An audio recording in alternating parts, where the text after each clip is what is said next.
Talk about this today, Sam, man. I think this is a good transition to jump into Meek Mill. Meek Mill, pretty much put up this tweet today, and it has everybody in the industry talking. A few weeks ago, he put something up similar, but I want to read this, for the people so we can rap about this. Now, Meek Mill put up, what's up with all these different races? Men got all these young black kids in slave contracts in the music business. Come get with us. You need help fixing your situation. Dream Chasers, Rock Nation. Then he goes on, it's literally stealing. Now we found something we can get rich off, pretty much insinuating that these young black Spanish minority kids are signing all these slave contracts with these record companies and getting beat. What do you think about this, man? And I don't know what I think about it. Now, I'm a Meek guy. I'm a Meek fan. Definitely. I support Meek. I supported him through the ups, through the downs, right up the street. I fuck with Meek heavy, but I don't get this. I don't understand what it means. I would love for him to elaborate more on why Rock Nation or Dream Chasers, being a label in themselves, in their own right, would be a better situation for an artist to not or to sign with them as opposed to signing to these other labels, and as opposed to even staying independent and doing it on their own. Sell me on why Rock Nation, sell me on why Dream Chasers is a better avenue than Roddy Ricch or somebody like that doing it on their own through these various medias, getting their own fan base and pushing this engine on their own. Sell me on that, and then I'm listening. Until then, when I hear label, when I hear sign, I've never had any good thing come out of a sign. Right. Nothing. I think, in my opinion, I think that me personally, I think that obviously independent will be the best way to go no matter what. Like if you can get yourself, get so hot like a Little Nas X at a point in time where venues and everything, they want you all over the world and you're doing shows and you're just getting bigger and bigger. That's the perfect way to go. But I think with Rock Nation, I think the allure is a lot of the opportunities that they have lined up. It's the same thing as those, like you say, the label. Oh, if I sign with Universal or RCA, they could get me here.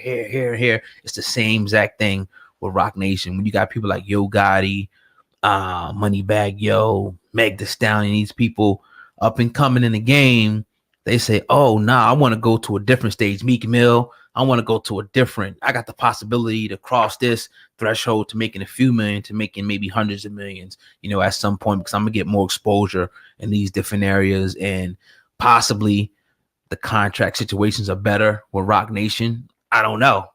We need more clarification, on that. You know what I mean? At the end of the day. I was always told, and I've broken this law a couple times, don't ever sign with artists. Don't sign a deal with an artist. And Jay-Z, break it down now. Why? Because what are they going to give you? What money are they going to give you? It's almost like going through a middleman.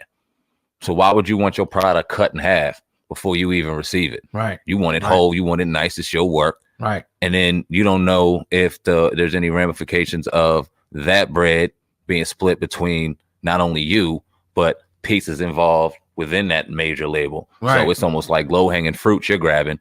And it's like, damn, I done did the work, but I did the work to get a deal for the entire team. Damn, my bad. Right. T'Challa.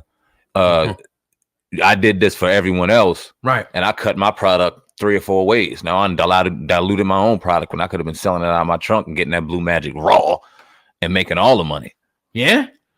That's I don't know. We would love to talk to people like Meek Mill or Jay-Z on, how, what they're doing over there is better. It'll remain to be seen. If we start hearing people come out of Rock Nation claiming foul play and claiming this and claiming that, then we'll know. But it looks like to me that Rock Nation is definitely the place to be. Yeah, they turn it for whatever reason. Yeah. I ain't mad at anybody that signed over there until we hear otherwise, until we start getting stories 10 years later that they was tearing people up out of deals and knocking off for money. I don't even want to say the words I want to say because I would like to put something up. You know what I mean? But we'll see.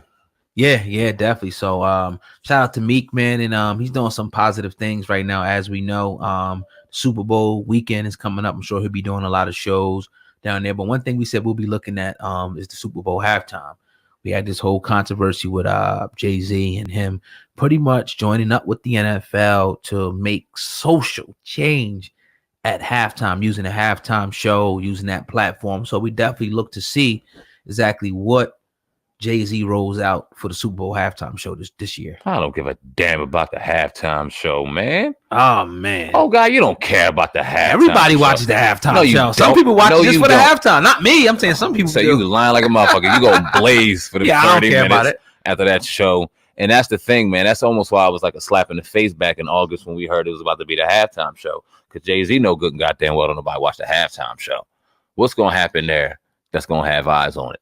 Right. The mainstream media will talk about it on ABC Good Morning America for 15 minutes. All the radio headlines, we may talk about it 15 minutes and then it's gone. So you don't think that Jay-Z going to do anything is what you're saying? I don't know.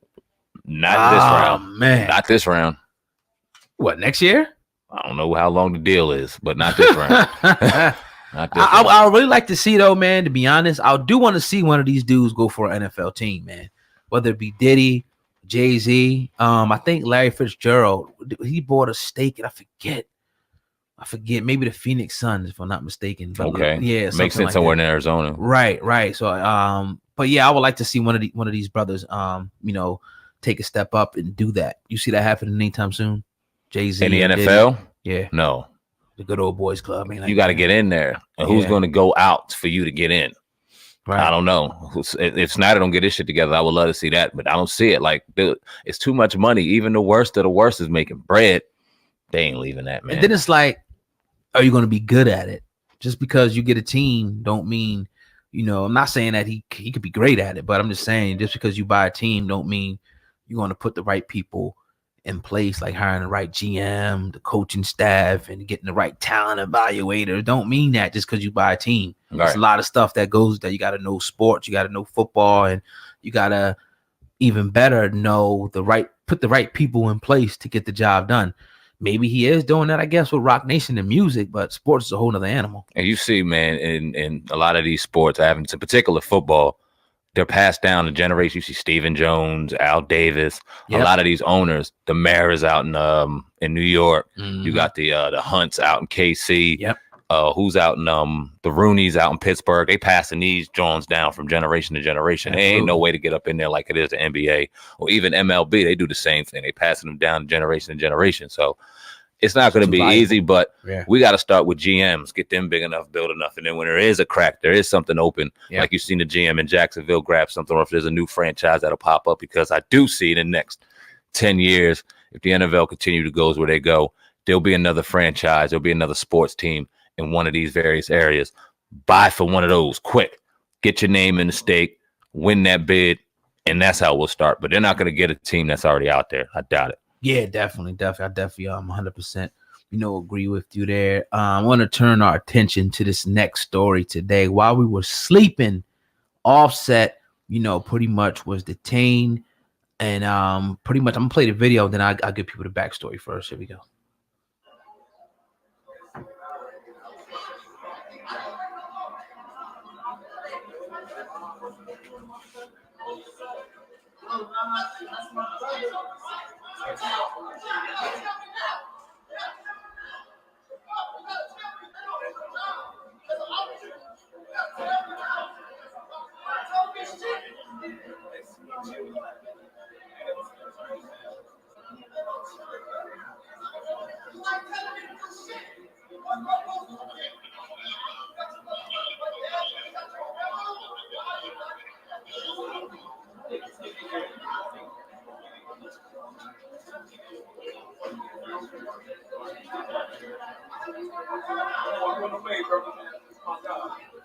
All right, so that's Offset did a video. There you see the cop manhandle him. Now, TMZ did publish this report, and he was pretty much detained in Los Angeles at the Grove Shopping Center.